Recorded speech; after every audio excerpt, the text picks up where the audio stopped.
I know you've heard my story, but never from me. This is my chance to tell it to you, my chance to make you understand everything we went through. I have fought for Gemma and our lives, and now I want to tell you how it really was. In our world, the line between life and death is often drawn by love. During a routine hunt in the woods, I never imagined that coming across a bitten human could turn my entire life upside down. I'm Cade MacDonald, the Alpha Wolf's son, raised with a keen understanding of our laws and traditions.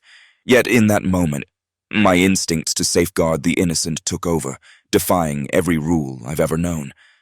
I find myself in a relentless struggle between doing what's right and a forbidden attraction that transcends anything I've experienced before.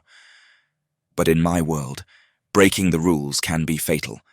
I must navigate the perilous currents of our society as my own heart wages a war within me. The choice is stark. Either risk everything for the one I've come to love or maintain my loyalty to my pack, potentially dooming us both. I stand at the crossroads. Confronting the dark facets of our existence, I'm faced with a decision that teeters between life and death. Can I shield the one who has become my mate? Chapter 1. Shifting from man to wolf is something I thrive on. Sometimes I wonder if it'd be better to live as my wolf, shunning the complications of my human life. In this form, things are simpler, more primal. Each bone-popping transformation quenches a deep yearning inside me, offering a peace I rarely find elsewhere. As I complete the shift and stretch into my new shape, my senses sharpen, attuned to my surroundings. The recent rains have left the forest lush, petals heavy with water, leaves burdened with nature's weight. Tiny droplets cling to my grey fur as I pad away from my discarded clothes, drawn towards the trees inviting darkness. The wind shifts, teasing through my fur. I pause, raising my snout to catch the scent of heather on the evening breeze. The sun is setting, painting the sky in hues of orange and purple. I take a deep breath, filling my lungs with the crisp, sweet air, before I dart off into the wood's protective embrace. I run with a freedom my human form never knows. My paws pound the earth, propelling me forward with exhilarating speed. I push myself, each stride longer, faster, as if trying to outrun my own thoughts. But it's futile. My mind betrays me, wandering to forbidden territories, to desires I shouldn't entertain. She invades my thoughts, relentless and intoxicating. Gemma.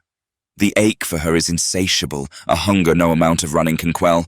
I'm a starving man, and she is the feast I deny myself.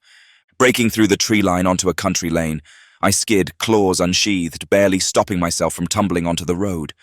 Heart racing, I curse my carelessness, my thoughts so consumed by her that I've risked my safety.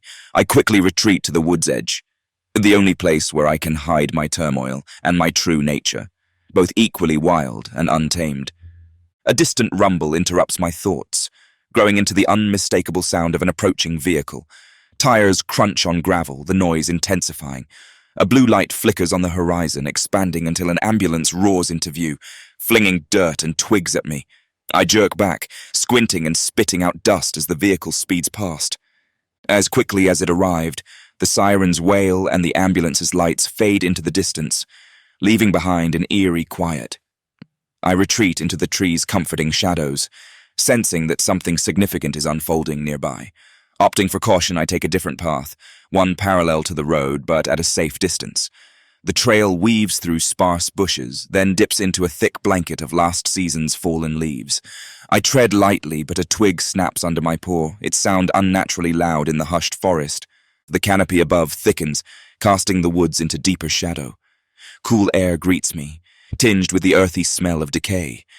But beneath that, another scent strikes me, something far more sinister. It makes my skin crawl, goosebumps rising in its wake. The smell of blood, human blood. I freeze, every instinct screaming at me. Human blood spells disaster. The wind falls silent, amplifying the stillness. It's only when another siren pierces the quiet that I realize I've been holding my breath. I exhale slowly, trying to steady my racing heart. Then I move, quickly and with purpose. Whatever is happening is too close for comfort. I need to get away before trouble finds me.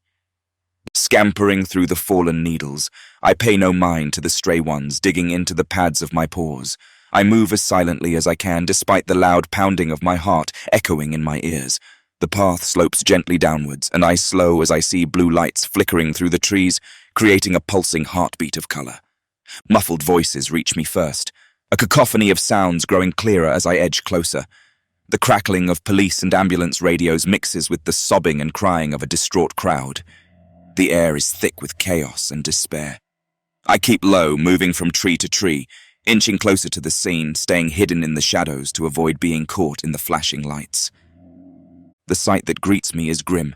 A portion of the area is cordoned off by the police. I strain for a better view. There, not yet covered, lies a mutilated body. The scent of blood, death, urine, and vomit is overpowering, burning the back of my throat even from this distance. The scene is gruesome, innards laid out like a butcher's display, intestines strewn around. The blood spatter creates a trail, an easy path for the humans to follow in their hunt for the culprit of this brutal act. But for now, they're hesitant. Just big men with big words, none daring to venture into the forest. I would have sensed them if they had. The woods remain untouched by human scent. It'll be a while before they act.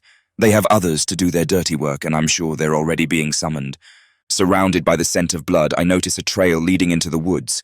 I sniff the air and start to follow it, the cries and wails of the humans fading behind me. Hearing their words, I feel a mixture of frustration and disgust. It was a monster. A young, sniveling voice sobs, claiming an unprovoked attack. The lies and hysteria are already spiraling out of control. Another voice insists the attacker waited outside, preying on them. Their deep, gut-wrenching sobs might have stirred sympathy in me if they weren't human, if they weren't so quick to deceive. The conversation turns darker, talk of execution and eradication. One woman recounts a story of a girl supposedly infected by them, resulting in a tragic outcome. These are the kinds of rumors and false narratives that fuel hatred and fear. I feel a growl rising in my throat, disgusted by their ignorance and prejudice.